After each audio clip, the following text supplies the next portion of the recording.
எசேக்கியேல் அதிகாரம் 39. மானிடா, நீ கோகுக்கு எதிராய் இறைவாக்குரைத்து சொல். தலைவராகிய ஆண்டவர் கூறுவது இதுவே: மெசேக்கு மற்றும் தூபால் இனங்களின் முதன்மை தலைவனாகிய கோகே, நான் உனக்கு எதிராய் இருக்கிறேன். நான் உன்னை திருப்பி தொலை வடக்கு பகுதிகளிலிருந்து விரட்டி இஸ்ரேல் மலைகளுக்கு இழுத்து கொண்டு வருவேன். பின்னர் உன் இடக்கையில் இருக்கும் வில்லை நான் தட்டிவிட்டு வலக்கையில் இருக்கும் அம்புகளை கீழே விழ செய்வேன். இஸ்ரேல் மலைகளில் நீ வீழ்வாய். நீயும் உன் எல்லா படைகளும் உன்னோடு இருக்கும் மக்களினங்களும் வீழ்வீர். நான் உன்னை ஊன் தின்னும் எல்லா பறவைகளுக்கும் காட்டு விலங்குகளுக்கும் இரையாக கொடுப்பேன். நீ திறந்த வெளியில் வீழ்வாய்.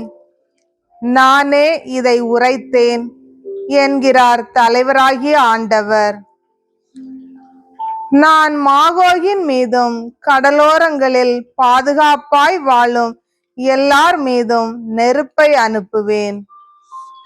அப்பொழுது நானே ஆண்டவர் என்பதை அவர்கள் அறிந்து கொள்வர். நான் என் மக்களாம் இஸ்ரேலில் என் திருப்பெயரை அறிய செய்வேன். என் திருப்பெயரை இனிமேல் தீட்டுப்பட விடமாட்டேன். ஆண்டவராகிய நானே இஸ்ரேலில் தூயவராய் இருப்பவர் என வேற்றினத்தார் அறிந்து கொள்வர். இதோ வருகிறது, அது உறுதியாய் நடந்தேறும். இதுவே நான் குறிப்பிட்ட நாள் என்கிறார் தலைவராகிய ஆண்டவர். அப்போது இஸ்ரேல் நகர்களில் வாழ்வோர் வெளியேறி படைக்கலன்களாகிய சிறியதும் பெரியதுமான கேடயங்களையும் வில்களையும் அம்புகளையும் வேல்களையும் ஈட்டிகளையும் எரிபொருளாய் பயன்படுத்துவர். 7 ஆண்டுகள் இவ்வாறு எரிபொருளாய் பயன்படுத்துவர். அவர்கள் விறகுகளை வயல்வெளியில் இருந்து சேகரிக்கவோ காடுகளில் இருந்து வெட்டவோ மாட்டார்கள். ஏனெனில் படைக்கலன்களை அவர்கள் எரிபொருளாய் பயன்படுத்துவர். அவர்கள் தங்களை கொள்ளையடித்தவர்களை கொள்ளையடிப்பர். தங்களை சூறையாடியோரை சூறையாடுவர் என்கிறார் தலைவராகிய ஆண்டவர்.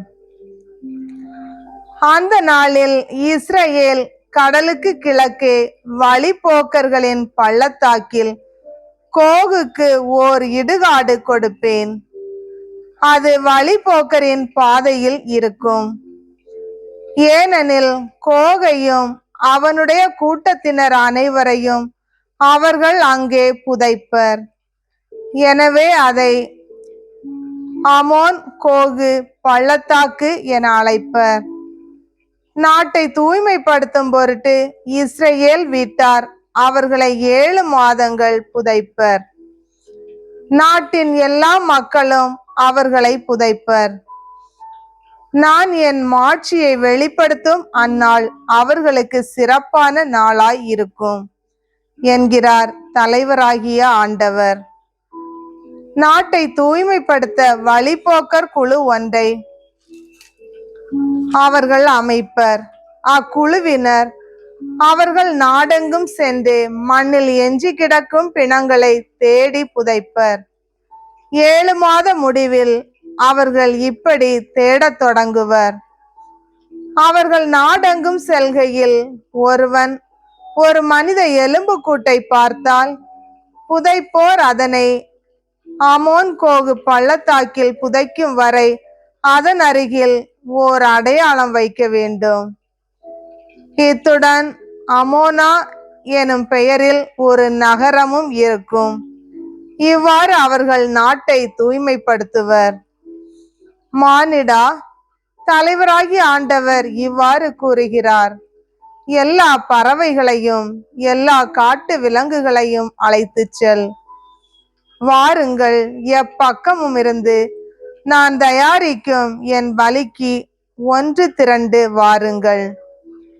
உங்களுக்கென இஸ்ரேல் மலையில் நடைபெறும் பெரிய பலி அது. நீங்கள் அங்கே இறைச்சி உண்டு இரத்தம் குடிக்கலாம். வலிமை மிகு மனிதரின் சதையை உண்பீர்கள். நாட்டின் தலைவர்களின் இரத்தத்தை குடிப்பீர்கள். அவற்றை ஆட்டுக்கிடாய்கள், செம்மறிகள், வெள்ளாட்டுக்கிடாய்கள், பாசானின் கொழுத்த காளைகள் ஆகியவற்றை உண்பது போல உண்பீர்கள். நான் உங்களுக்கென தயாரிக்கும் பலியில் நீங்கள் தெவிட்டும் அளவுக்கு கொழுப்பை உண்டு வெறி உண்டாகும் அளவுக்கு இரத்தத்தை குடிப்பீர்கள். என் மேசையில் நீங்கள் குதிரைகளையும் குதிரை வீரர்களையும் வலிமை மிகு மனிதர்களையும் எல்லா போர் வீரர்களையும் வயிறார உண்பீர்கள் என்கிறார் தலைவராகிய ஆண்டவர். நான் என் மாட்சியை வேற்றினத்தாரிடையே வெளிப்படுத்துவேன். நான் நிறைவேற்றும் தண்டனை தீர்ப்பையும் அவர்கள் மீது விழும். என் கை வலிமையையும் எல்லா மக்களினத்தாரும் காண்பர். ஆண்டவராகிய நானே அவர்களின் கடவுள் என்பதை அந்நாளிலிருந்து இஸ்ரேல் வீட்டார் அறிந்து கொள்வர். இஸ்ரேல் மக்கள் எனக்கு உண்மையற்றவராய் நடந்ததால் தங்கள் பாவத்தின் பொருட்டு சிறையிருப்புக்கு சென்றனர் என வேற்றினத்தார் அறிந்து கொள்வர்.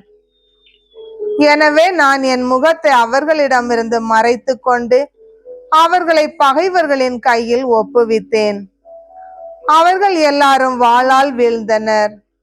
நான் அவர்களின் தீட்டுக்கும் குற்றங்களுக்கும் ஏற்றபடி அவர்களை நடத்தி என் முகத்தை அவர்களிடம் இருந்து திருப்பிக் கொண்டேன். எனவே தலைவராகிய ஆண்டவர் இவ்வாறு கூறுகிறார்: இப்போது நான் யாக்கோபை முன்னைய நன்னிலைக்கு கொணர்வேன். இஸ்ரேல் வீட்டார் அனைவர் மீதும் மனம் இறங்குவேன். என் திருப்பெயர் குறித்து பேரார்வம் கொண்டிருப்பேன். அவர்கள் தங்கள் நாட்டில் எவருடைய அச்சுறுத்தலும் இன்றி பாதுகாப்புடன் வாழும்போது தங்கள் அவமானத்தையும் அவர்கள் எனக்கு செய்த எல்லா நம்பிக்கை துரோகங்களையும் மறந்து விடுவர். நான் அவர்களை வேற்றினத்தாரிடம் இருந்தும் பகை நாடுகளிலிருந்தும் கூட்டி சேர்க்கையில் நான் தூயவர் என அவர்கள் வழியாய் பல மக்களினங்கள் முன்னால் வெளிப்படுத்துவேன். அப்போது ஆண்டவராகிய நானே அவர்களின் கடவுள் என்று அவர்கள் அறிந்து கொள்வர். ஏனெனில் நான் அவர்களை வேற்றினத்தாரிடையே சிறை இருப்புக்கு அனுப்பினாலும் அவர்களது நாட்டிற்குள் கூட்டி சேர்ப்பேன். அவர்களில் யாரையும் அங்கே விட்டுவிட மாட்டேன். நான் இனி ஒருபோதும் என் முகத்தை அவர்களிடமிருந்து மறைத்து கொள்ள மாட்டேன். இஸ்ரேல் வீட்டார் மீது என் ஆவியை பொழிவேன் என்கிறார் தலைவராகிய ஆண்டவர்.